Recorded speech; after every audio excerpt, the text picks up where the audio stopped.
Taith yr hen wreigan I Dolgoch. The old lady drives to Dolgoch. Talyllyn-on-Sea, Merioneth, North Wales, where long breakers pound the grey stones into shifting shingle around the yellow sand.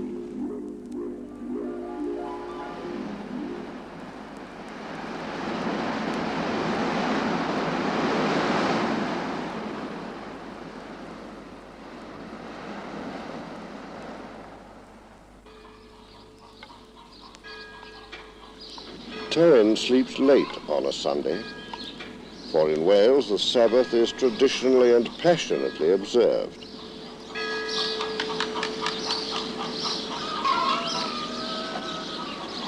But over in the engine sheds at Pendray, another old lady's being groomed for a very different service this Sunday of summer sunshine, locomotive number 1 of the treasured narrow gauge railway, the Talyllyn Railway, that's never stopped running since 1865.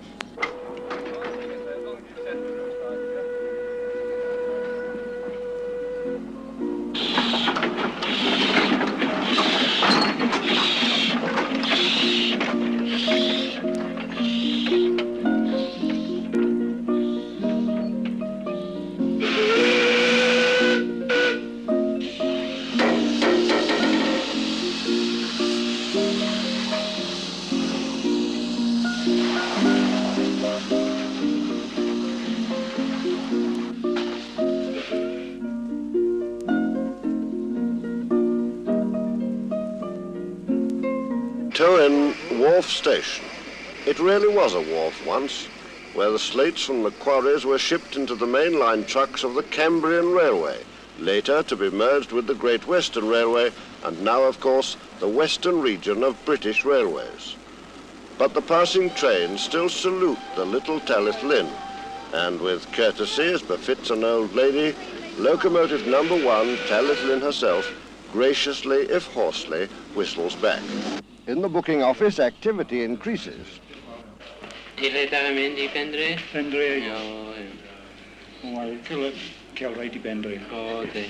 Welsh friends drop in for a Welsh chat. Coach parties begin to arrive. And unruffled, smiling, manager Harold Parker and his staff cheerily continue to cope, issuing tickets by the trainload and information by the smile. For Talyllyn is a friendly railway.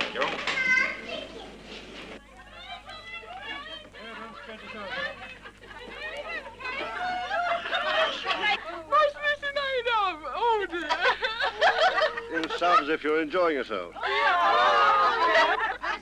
It seems such a funny train, we can't get over it, you see. But you haven't been in for a ride in it yet, you've only sat in it. It's a big can't help it. Oh, you realise you have to sort of get out some of the way up and push. Oh, well, we're game for anything, just today. I'm coming up on the train with you, move over. Have your tickets, please. Please, There's 4. Thank you. Okay, I wonder where you are.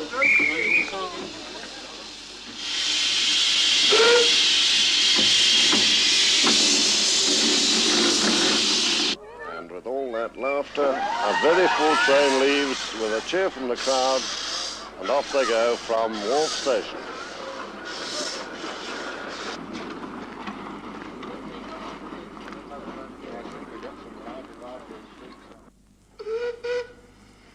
That's the old lady herself announcing her arrival at Pendray, having just done the short little run up from Wharf Station to Pendray alongside the loco sheds and the carriage sheds here.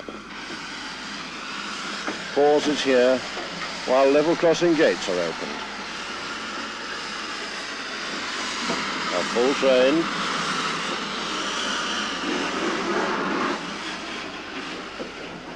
A very full train.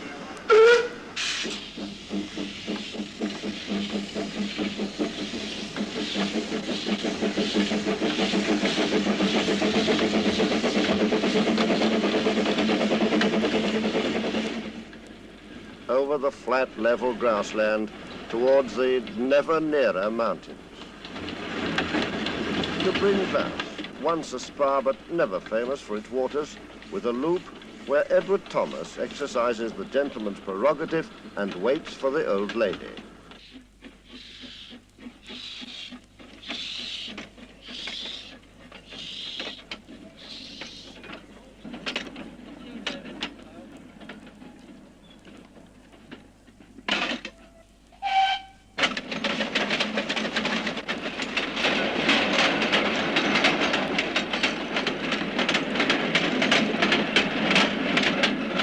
In foothills now, and steeply wooded, sharply cut off to lay a line for the old lady.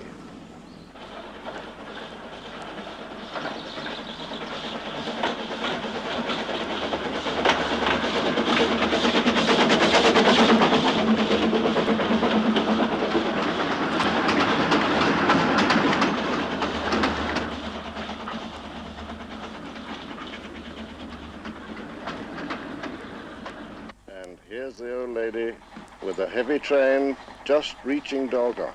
Through the trees she comes, lit by the shafts of sunlight, rocking slightly onto the bridge, the viaduct, 75 or 80 feet over the falls, puffing under the footbridge.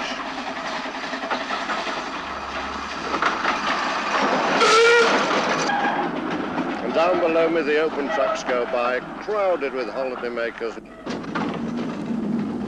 Rushing trees and reverberations, a breathtaking straight-down flash of the ravine, and then... Hold on.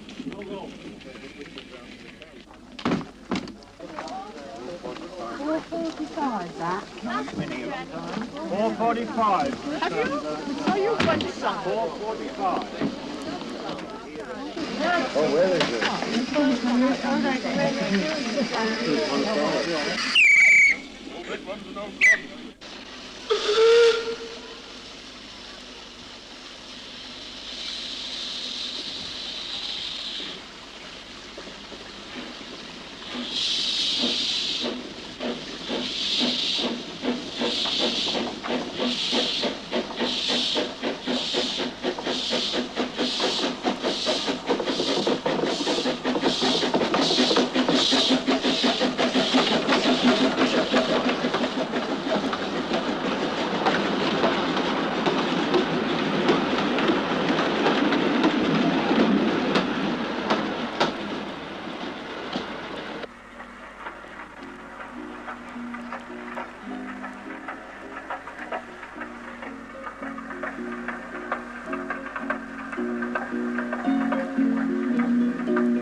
Dolgoch is a gift.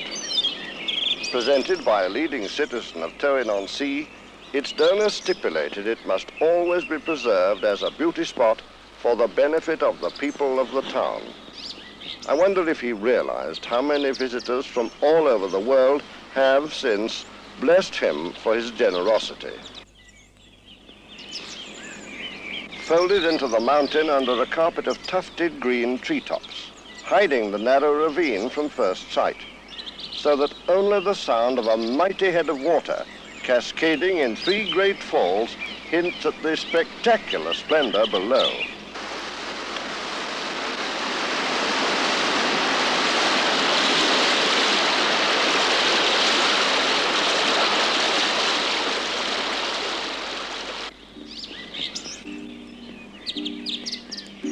Dolgoch. Sheep seek the shelter of its shade. Birds the sanctuary of its tall trees. But for the trout in the lower pools, there's always the dangerous lure of the fisherman's fancy fly.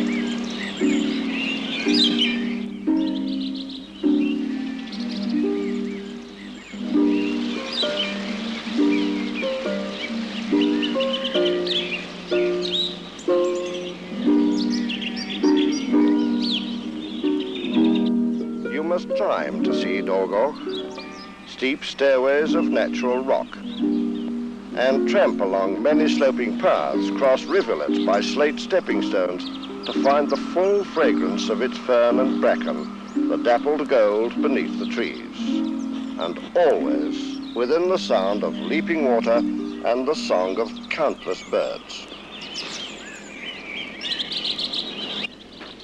Oh, Dolgoch Falls, pride of Talyllyn town, and no wonder. It's simply perfect, worth every foot of a long climb and every single bead of perspiration and puff of my breath.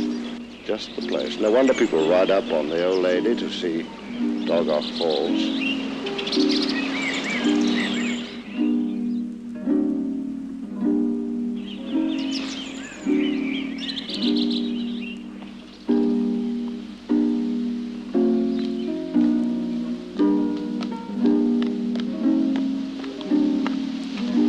Oh, well, nearly down and back to the station now.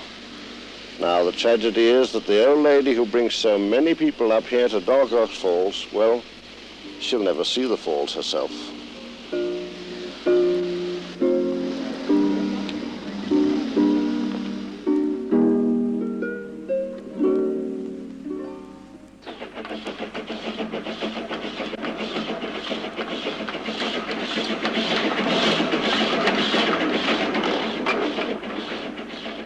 Today, the line only goes as far as Abergynolwyn. Perhaps one day the Society will achieve its ambition to open up the rest, perhaps for the centenary in 1965. And the now abandoned quarries take a new life as the curious and adventurous find a new playground in the ruin of the ancient monument to 19th century enterprise and craftsmen. There's the old lady, a little inn. She's run round the train and waiting in the loop now for the road to run right back down to wharf at Talyllyn. Here's the second train coming in.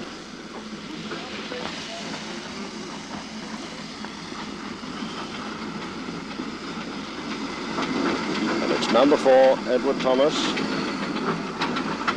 pulling in another full train, driven by the engineering director of the Society himself, Bill Faulkner. Full train, people leading out, taking photographs as they arrive, and there are the two trains standing together at Abergynolwyn. There are nearly 500 people on these two trains. Some have just got here, some waiting now to go back on their 3/4-hour ride.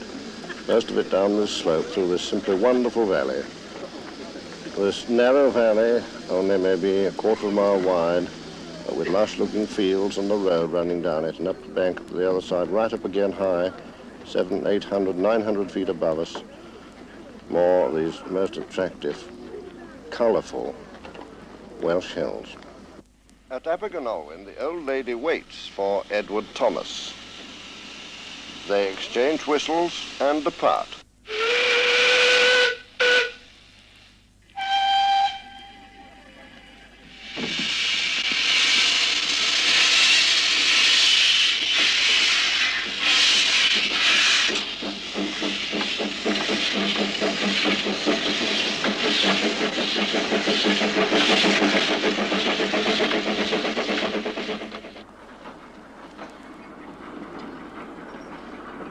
And so the old lady sets off on a fairly gentle run down for the 7-odd miles down back to Wharf, and then she'll run back gently for the 1/2 mile into the sheds for the night at Pendray.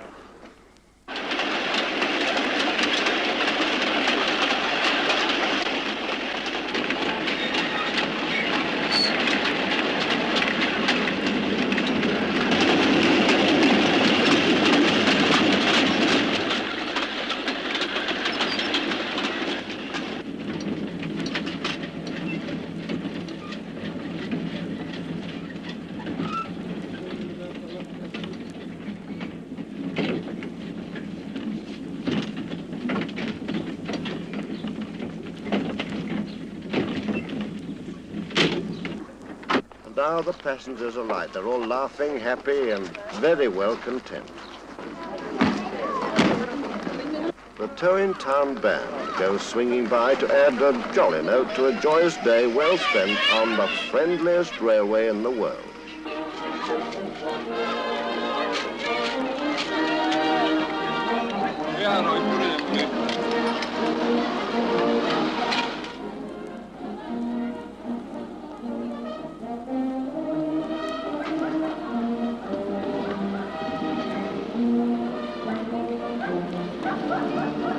And so a busy Sunday begins to draw to its close. Talyllyn Wharf Station is quieter now, just a few people standing about, and the old lady stands here behind her stock, waiting now for her turn to push back up to Pendray for a rest for the night after another day's work on the railway. All day long she's been busy, and standing at the station when she's been much photographed and admired by enthusiasts and people of all sorts, and now she's all ready for the short run back up to Pendray for a night's rest. Gradually the Talyllyn Railway is unwinding at the end of this day. In the booking office, the manager, Mr. Parker, making up his books, and the buffet alongside, counting up the cash, checking the stock at the end of the day's work. Now driver Di Jones gets on, gives his whistle, and Talyllyn sets out on the last little run of the day. No passengers, just me.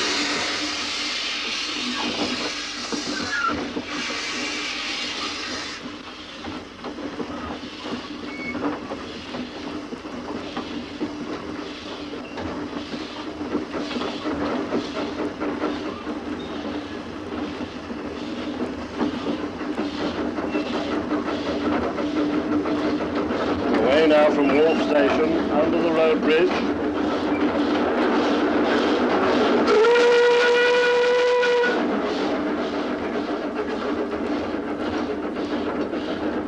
Through the cutting.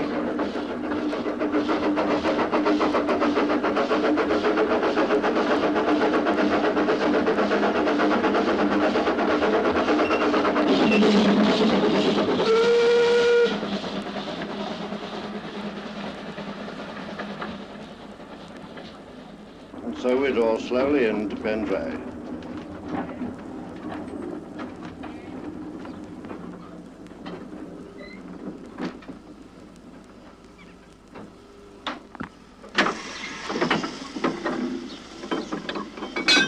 Okay, Keith.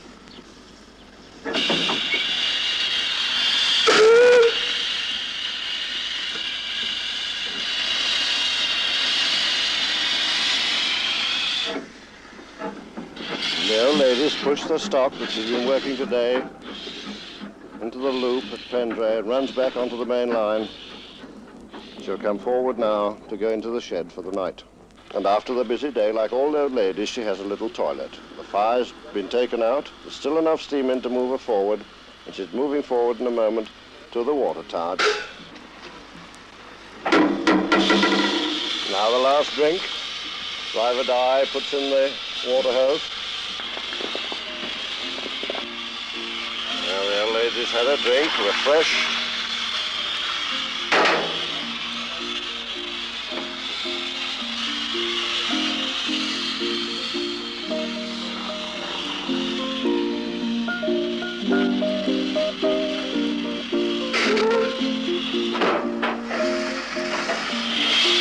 And with a final toot as if to say good night, the old lady drives slowly and gently the few yards into the engine shed. And she stops. Good night, old lady.